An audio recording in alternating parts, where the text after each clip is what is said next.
جن کا اللہ تبارک و تعالیٰ اپنے جہنمیوں کے سامنے ذکر کریں گے فَإِنَّهُ كَانَ فَرِيقٌ مِّنْ عِبَادِي، تاکہ بے شک میرے بندوں میں سے ایک جماعت وہ تھی یقولون جو کہتے تھے ربنا آمنا، اے ہمارے رب ہم آپ پر ایمان لاتے ہیں، فاغفر لنا آپ ہماری مغفرت کر دیجئے، وارحمنا اور آپ ہم پر رحم فرما دیجئے، وانت خیر الراحمین آپ سب سے بہترین رحم کرنے والوں میں سے سب سے بہترین رحم کرنے والے ہیں۔ اللہ تبارک و تعالیٰ فرماتے ہیں کہ میرے بندوں میں سے ایک جماعت وہ ہوگی جو مجھ پر ایمان لاتی ہیں، مجھ سے بخشش مانگتی ہیں، مجھ سے رحم طلب کرتی ہیں، تو وہ ہوں گے، اور وہ اللہ تبارک و تعالیٰ سے جو ان کے نیک بندے ہوں گے تو وہ ان کا ذکر اللہ تبارک و تعالیٰ جہنمیوں کے سامنے کریں گے۔ افاتخذتموہم سخریا، پھر تم نے ان کو ٹھٹے مارتے ہوئے پکڑ لیا، کا مذاق کیا کرتے تھے، حتی انسوکم ذکری، وہ ایسا مذاق اڑایا کرتے تھے دنیا میں تاکہ ان کی مشغولی نے ان کو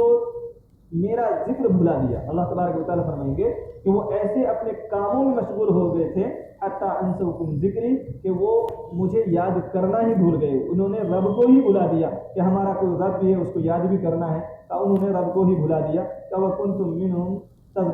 تضحكون، تاکہ وہ ان کا مذاق اڑایا کرتے تھے، ایمان والوں کا مذاق اڑایا کرتے تھے اور اپنے کاموں میں ایسے مشغول رہتے تھے۔ میں اور آپ اپنے گریبان میں جھانک کر کے دیکھیں کہیں ہماری مشغولی ہمیں اللہ تبارک و تعالیٰ سے دور تو نہیں لے کر کے جا رہی ہے۔ اگر ہماری مشغولی ہمیں اللہ تبارک و تعالیٰ سے دور لے کر کے جا رہی ہے تو ہمیں سوچنے کی ضرورت ہے کہ ہماری وہ مشغولی، وہ کام کس کام کا جو ہمیں ہمارے رب سے دور کر دے۔ تو اس لیے اپنی مشغولی کے ساتھ ساتھ اپنے رب کو یاد کرنے کا وقت ہمیں نکالنے کی ضرورت ہے۔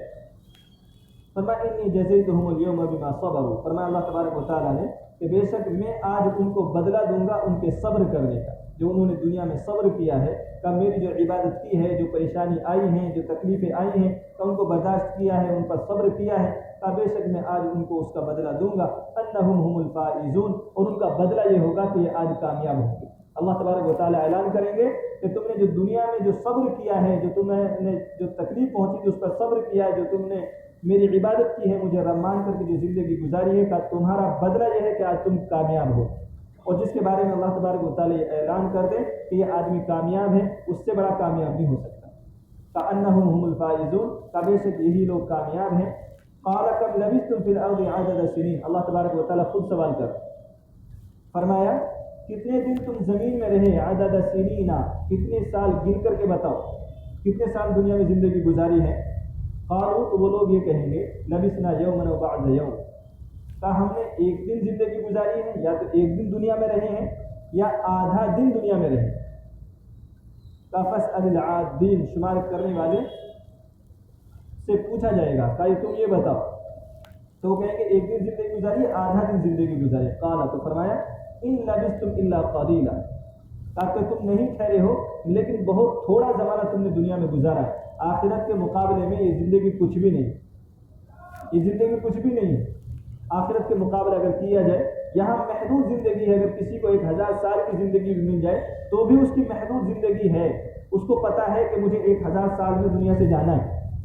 لیکن مرنے کے بعد وہاں لامحدود ہے، وہاں شماری نہیں ہے کہ کتنے دن رہنا ہے، ہمیشہ ہمیشہ وہیں رہنا۔ فرمایا کہ تم نہیں ٹھہرے ہو مگر بہت تھوڑا سا وقت تم نے دنیا میں گزارا ہے۔ لو انکم کنتم تعلمون، اگر تم جانتے ہو تو تم نے دنیا میں بہت تھوڑا سا وقت گزارنا ہے۔ افحسبتم انما خلقناکم عبثا وانکم الینا لا ترجعون، افحسبتم سے یہاں سے لے کر کے اور اخیر تک جو 3-4 آیتیں ہیں، حضرت عبداللہ بن مسعود رضی اللہ تعالی عنہ کہیں سے گزر رہے تھے تو وہاں دیکھا کہ ایک بہت بیمار آدمی ہے۔ حضرت عبداللہ بن مسعود رضی اللہ تعالی عنہ ان کے پاس گئے بیمار آدمی کے، اور جا کر کے ان کے کان میں پڑھ کر کے پھونک دیا، جس سے وہ صحیح ہو گئے۔ تو اللہ کے نبی صلی اللہ تعالی علیہ وسلم نے پوچھا عبداللہ بن مسعود سے کہ تم نے کان میں پڑھ کر کے کیا پھونکا تھا جس سے یہ بیمار آدمی صحیح ہو گئے؟ تو عبداللہ بن مسعود رضی اللہ تعالیٰ عنہ نے کہا کہ سورہ مومنون کی آخر کی آیتیں، یعنی افحسبتم سے اور اخیر تک جو 3-4 آیتیں ہیں، کہ یہ پڑھ کر کے میں نے پھونکا تھا۔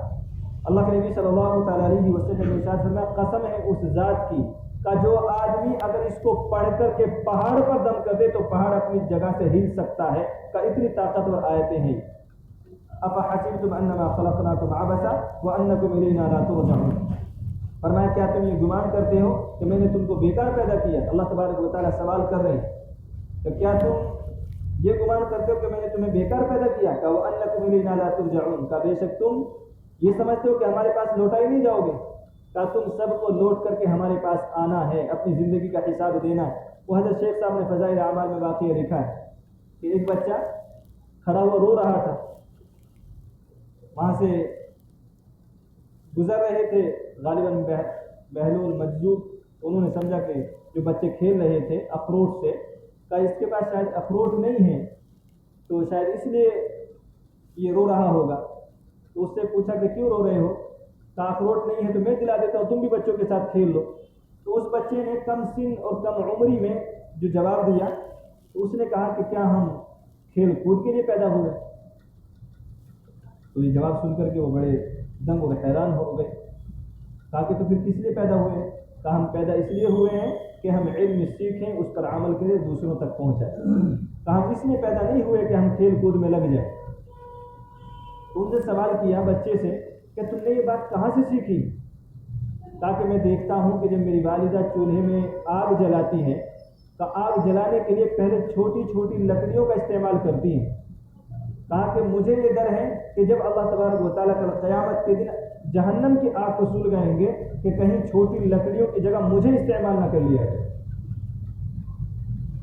تو فرمایا افحسبتم انما خلقناکم عبثا، کیا تم یہ گمان کرتے کہ ہم نے تم کو بیکار پیدا کیا ہے؟ وانکم الینا لا ترجعون، کا بے شک تم ہمارے پاس لوٹ کر کے آؤ گے۔ فتعالى اللہ الملک الحق، کا بلند و بالا ہے وہ اللہ جو سچا بادشاہ ہے۔ لا الہ الا ہو، اس کے علاوہ کوئی معبود نہیں۔ ہوا رب العرش العظیم، کا وہ رب عرش عظیم عرش کریم کا رب ہے۔ ومن يدعو مع اللہ الہا آخر، اللہ تبارک و تعالیٰ فرماتے ہیں کہ جو اللہ تبارک و تعالیٰ کے ساتھ کسی دوسرے معبود کو، دوسرے حاکم کو پکارے گا، لا برہان لہ بھی، اس کے پاس اس کی کوئی سند بھی نہیں۔ اللہ تبارک و تعالیٰ کے علاوہ جو کسی اور کو مشکل کشا حاجت روا مانے گا جبکہ اس کی کوئی سند ہے ہی نہیں کہ یہ صحیح ہے، فإنما حسابه عند ربه، تو اس کا حساب اس کے رب کے پاس موجود ہے۔ اللہ تبارک و تعالیٰ اس سے اس کا حساب لے گا۔ اللہ تبارک و تعالیٰ نے دوسری آیت میں فرما دیا کہ مشرک کی بخشش نہیں کروں گا۔ اللہ تبارک و تعالیٰ کے ساتھ جو کسی کو شریک ٹھہرائے گا، اللہ تبارک و تعالیٰ فرماتے ہیں اس کی بخشش نہیں کروں گا، جس کی چاہوں گا بخشش کر دوں گا، مشرک کی نہیں ہوگی۔ اس لیے ہمارا عقیدہ صرف اور صرف یہ ہو کہ ہمارا مشکل کشا، ہمارا حاجت روا، ہم کسی سے اگر اپنے ہاتھ پھیلا سکتے ہیں، مانگ سکتے ہیں تو وہ ہمارا رب ہے، اس کے علاوہ کوئی نہیں۔ فرمایا انہ لا یفلح الکافرون، کا بے شک کافر لوگ کامیاب نہیں ہو سکتے، کافر لوگ کامیاب نہیں ہو سکتے۔ فرمایا وقل رب اغفر وارحم وانت خیر الراحمین، اور فرمایا اے نبی جی آپ کہہ دیجئے اے میرے رب آپ میری بخشش فرما دیجئے، وارحم اور آپ میرے اوپر رحم فرما دیجئے، وانت خیر الراحمین اور آپ رحم کرنے والوں میں سب سے بہترین رحم کرنے والے ہیں۔ اللہ تبارک و تعالیٰ اپنے پیارے حبیب محمد عربی صلی اللہ تعالیٰ علیہ وسلم کے ذریعے سے پوری امت کو یہ سبق دے رہے ہیں کہ نیک عمل کرو، اس کے بعد اللہ تبارک و تعالیٰ سے بخشش اور رحم کی طلب کرو۔ ہم تو سراپا گناہ گار ہیں، پھر بھی اللہ تبارک و تعالیٰ سے بخشش اور رحم نہیں مانگتے۔ ہمارا تو نماز میں دھیان نہیں ہوتا ہے، ہم دعا مانگ رہے ہوتے ہیں، دعا میں دھیان نہیں، ہم نے اللہ تبارک و تعالیٰ سے مانگا کیا ہے؟ ہم سے بڑا محروم نہیں ہو سکتا ہے کہ اللہ تبارک و تعالیٰ کے در پر بیٹھے ہیں، دماغ پھر بھی کہیں اور چل رہا ہے۔ اللہ تبارک و تعالیٰ سے مانگ رہے ہیں لیکن ہم کیا مانگ رہے ہیں ہمیں خود کو نہیں پتہ۔ اس لیے جب مانگے تو ہم پورے اللہ تبارک و تعالیٰ کے سامنے حاضر ہوں، ہم کیا کہہ رہے ہیں، ہماری زبان سے کیا نکل رہا ہے، ہمارے کان سن بھی رہے ہو، ہمارے دل میں اس کا تصور بھی ہو اور ہمارا دماغ حاضر بھی ہو۔ اللہ تبارک و تعالیٰ مجھے آپ کو عمل کرنا آسان فرمائے۔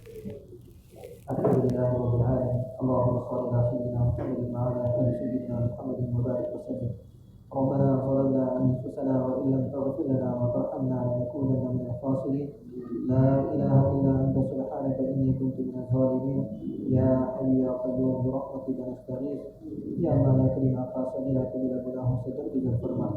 یا اللہ صغیرہ کبیرہ گناہوں سے درگزر فرما، یا اللہ جتنے بیمار ہیں سب کو شفاء کلی عطا فرما، یا اللہ جتنے اس دنیا سے رخصت ہو چکے ہیں یا اللہ تو سب کی مغفرت فرما، یا اللہ جتنے پریشان حال ہیں سب کی پریشانی کو دور فرما۔ یا اللہ جتنے مقروض ہیں سب کے قرضوں کی ادائیگی کا اسباب مہیا فرما، یا اللہ جو بے اولاد ہیں سب کو نیک صالح اولاد عطا فرما، یا اللہ جو صاحب اولاد ہیں ان کی اولادوں کو فرما بردار بنا، یا اللہ مدارس مساجد مراکز خانقاہوں کی حفاظت فرما، یا اللہ دین کے جتنے قلعے ہیں یا اللہ تو سب کی حفاظت فرما، یا اللہ دین کا کام کرنے والوں کی حفاظت فرما، یا اللہ ہم سب کو اپنے دین کے لیے قبول فرما، یا اللہ پوری امت کی حفاظت فرما، یا اللہ پوری امت کی مدد فرما، یا اللہ جنہوں نے دعا کے لیے کہا ہے ان سب کے یا اللہ ہم سب کی جائز مرادوں کو پورا فرما، یا اللہ جب تک زندہ رہے ایمان پر ثابت قدم فرما، یا اللہ جب موت آئے تو ایمان کامل پر خاتمہ نصیب فرما، ربنا تقبل منا انك انت السميع العليم وتب علينا انك انت التواب الرحيم، وصلى الله تعالى على خير خلقه محمد واله وصحبه اجمعين برحمتك يا ارحم الراحمين.